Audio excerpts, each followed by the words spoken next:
C# to'g'risidagi darsimiz ko'p ishlatilgan kontrollar 4.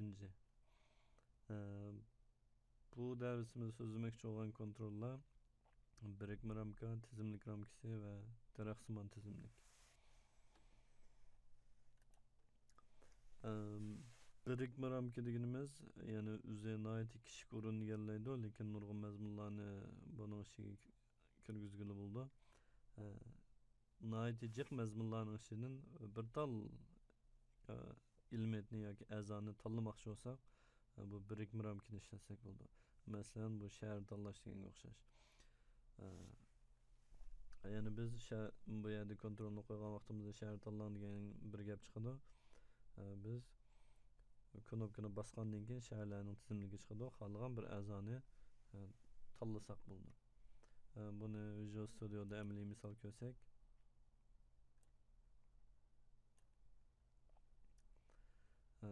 combo box, ya'ni birikma ramka. Buning ko'rinishi mushkil shaklda bo'ldi. Buning bu yerda bir kichik 3 buloq bor.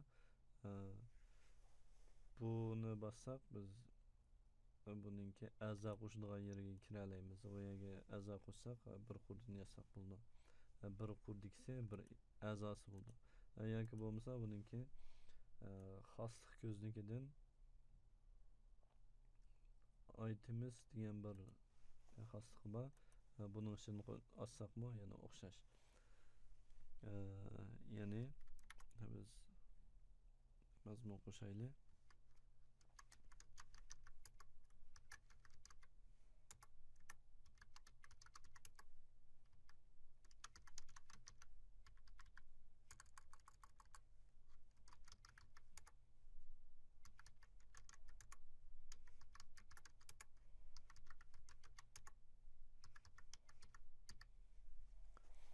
Bir qancha shaharni qo'shdik.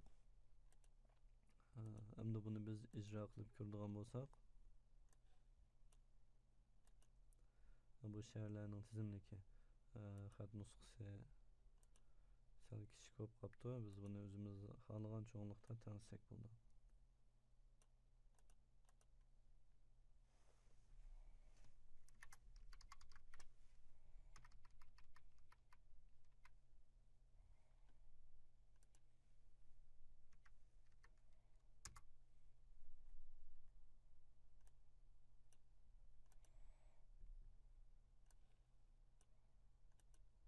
İcra qildik shaharlarning tizimligi.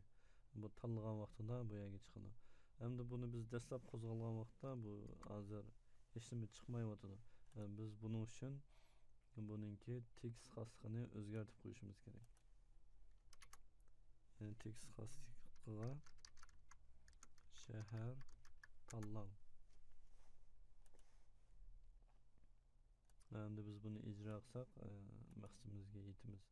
Yani shahar tanlang degan gap chiqdi. Buni bossak tizimlik chiqadi. Xohlagan shaharni tanlaymiz. Hamda biz buningki tanlangan qiymatni olmoqchi bo'lsak, buningki selected item degan xosligini yoki selected text degan xosligini olsak bo'ldi. Biz buni kod ishlatish uchun cho'qim buningki ism xosligini o'zgartirishimiz kerak. Combo box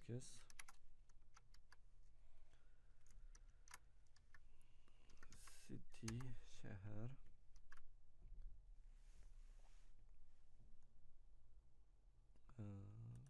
buningki xosligini olish uchun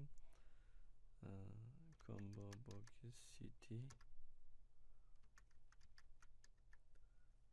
selected index.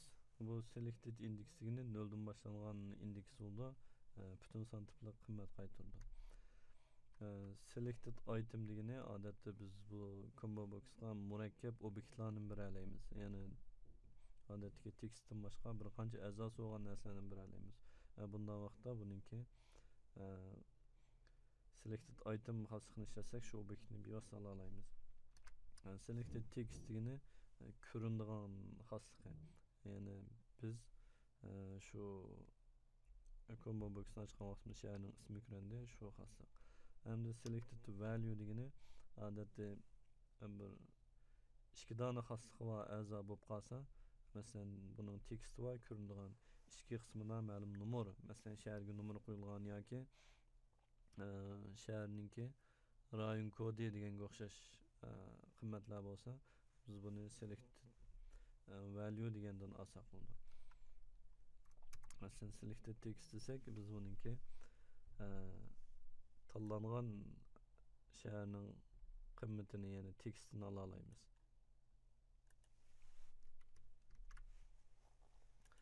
Endi buningki hodislariga kelsak, biz ba'zida combo boxdan bir a'zoni tanlagandan keyin ba'zi mashg'ulotlarni qilishimizga to'g'ri keldi.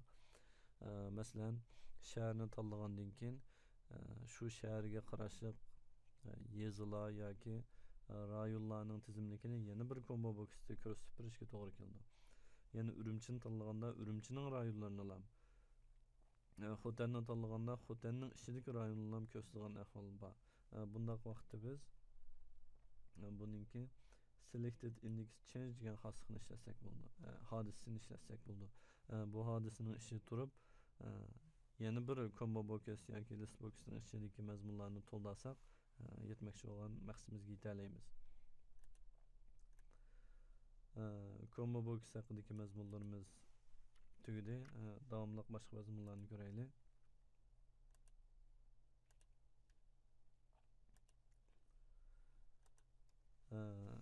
Yana bir kontrol tizimlik ramkasi.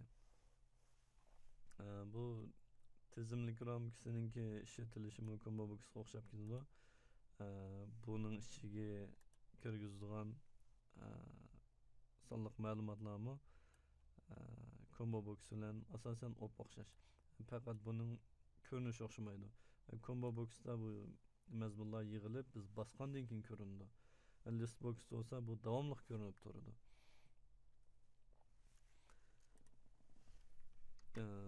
Buningmi mazmun qo'shmoqchi bo'lsak, combo boxga o'xshash qo'shimiz. Masalan, sharq, janub, g'arb, shimol yoki boshqa nurg'un mazmunlarni qo'shish mumkin.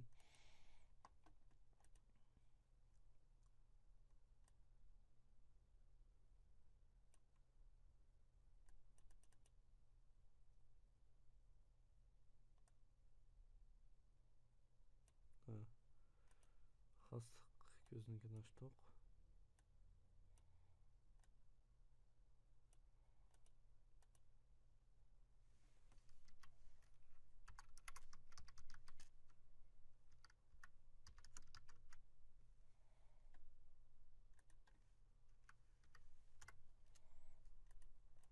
Buningga o'xshash.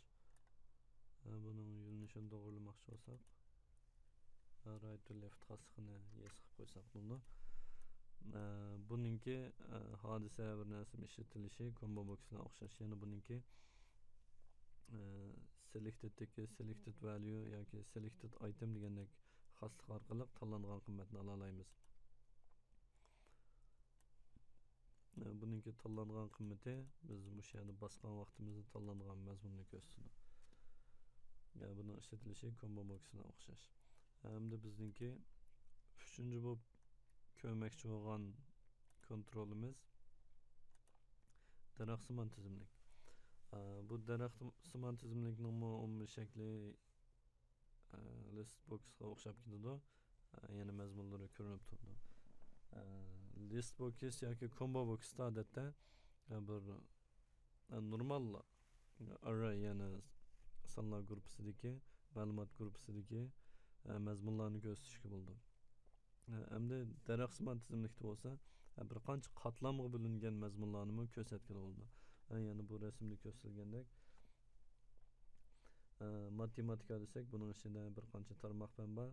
Biologiya desak, buning ichida botanika, zoologiya, genetika o'xshash yana tarmoqlar bor. Fizika desak, buning ichida mexanika, optika degan o'xshash yana tarmoqlar bor. Yani mushundaq mazmunlarni ko'rsatmoqchi bo'lgan vaqtimizda daraxtsimon tizimlikni ishlatsak bo'ldi. Daraxtsimon tizimlik tarmoq tizimliklarni bunikida yig'ib ko'rsatgan bo'ldi. Bundaq vaqtda jiq o'rin egallamaydi. Yana lazım bo'lganlarini ejib ishlatib tanlaymiz. Boshqasini yig'ib bo'ldi. Buni amaliy misollar orqali ko'rsak,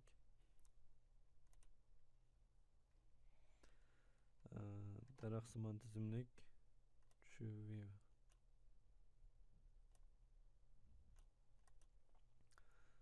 buningki edit nodes degan buyruqni bassak, buningki node ya'ni tugun tahrirlash ko'zdan kechadi. Yana buni xaslik ko'zniki deb aytish mumkin. Yana bu nodesning ichidan bevosita olsak bo'ldi. Hamda bu yerga biz node ya'ni tugun, daraxtning har bir tugunini qo'shgan vaqtimizda add root deb buniki yildizni qo'shamiz. Yani bu en baştaki tizimlik, birinci derecedeki a'zosi. Hamda biz bularning ichiga tarmoq a'zolarini qo'shmoqchi bo'lsak, xohlagan birini tanlab add child ya'ni bola tizimlik qo'sh knopkasini bassak, buning ichiga tarmoq tizimliklarini qo'shadi. Buning ichiga texmi bir qancha qatlam qilib qo'shqili bo'ldi. Masalan, qo'shdik, buni ijro qilib natijasini ko'raylik.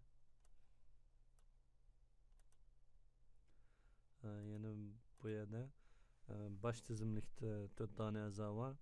Buningki ikkinchi a'zoning ichida 4 tane a'zo var. Buning ichida yana bir tarmoq a'zo bor.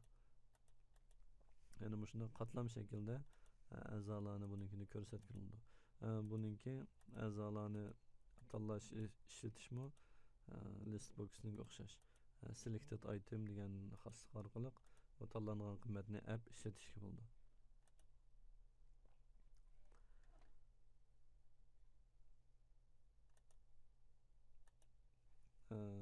Şunun bilan ko'p ishlatilgan kontrollarning birikma ramka, tizimlik ramkasi va daraxtsimon tizimlik to'g'risidagi mazmunlarimiz tugadi.